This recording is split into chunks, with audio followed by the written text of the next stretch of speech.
Papsi, luluto na natin yung gulay. Yes! Okay. Marami-rami itong mga paps. Pag naluto ko na. Kasi ano ko eh. Yan. Yun. Sarap mga kapaps. Mga kapapsi, mag-chapsay tayo ngayon sa umagang ito. Pananghalian to natin mga kapapsi. Wow, sarap nito mga kapapsi. Ayan, gigisahin muna natin siya sa luya mga kapapsi. Okay mga kapapsi, excited na ako gawin to para kainan na. Okay, let's go. Peace out. Ayan mga kapapsi, nag-isa na tayo. Lulunod natin yung manok. Yung pang sahog ng mga kapapsi.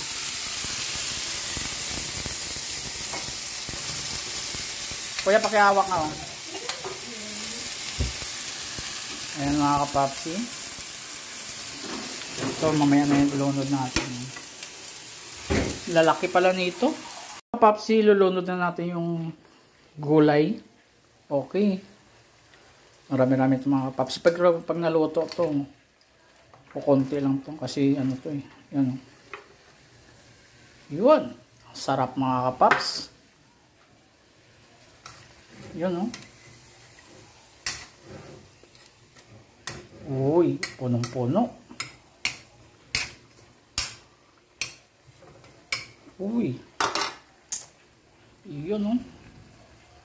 Ayun mga kapapsi, mga 1 minute.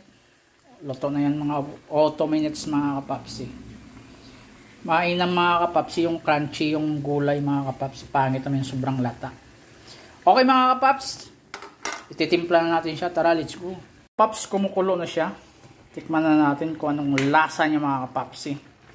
Kumukulo na. Wow. Sarap talaga may gulay mga kapapsi. Kaya napakasarap yung gulay kahit araw-arawin mo mga kapapsi. Walang kalaban sa katawan natin kundi nagpapalakas pa sa atin ang katawan mga kapapsi. Okay mga kapaps, tikman natin kung anong lasa niya mga kapaps. Okay, let's go! Okay mga kapaps, okay na yung lasa niya mga kapaps. Manamis-namis kaunti mga kapaps. Ayan. Okay, luto na mga kapaps. Tara, let's go! Kainan na, peace out. Maulan mga kapaps. Sa umagang ito mga kapapsi, maggulay naman tayo ng mga kapapsi na may isda. Wow. Ito mga kapapsi, sabawan natin to. Lagyan natin ng malunggay. At saka mag-isa tayo ng itlog na may ano mga kapaps, na may ampalaya. Ito prituhin na natin to mga kapaps para isang ano na lang.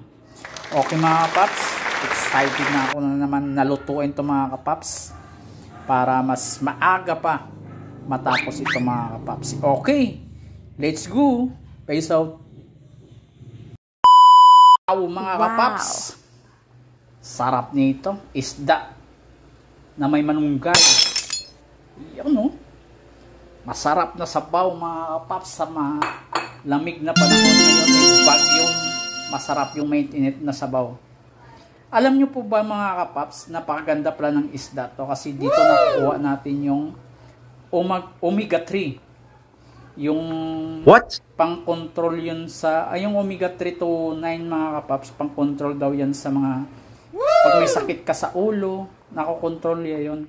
Kaya maganda pala yung isda mga kapaps na laging mag-isda tayo kasi nakapagpabawas siya ng sakit sa ulo. Okay mga kapaps, maya-maya konti, lagay na natin yung malunggay. Okay, let's go. Okay mga kapaps, okay na to. Lagay na natin yung malunggay, magic malunggay mga kapaps. Yung mga isda natin na ano mga kapaps, yung isang hindi ko alam kung anong isda yon. Kaya nilagyan natin bangus mga kapaps. Para maiba naman. Bangus na may malunggay. Okay mga kapaps, ilagay natin yung magic malunggay. Yun o.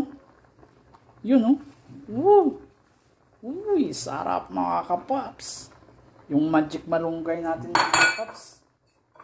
Diba? Napakasarap mga kapaps o. Sus! Yummy mga kapaps. Yummy! Yun o. Yummy!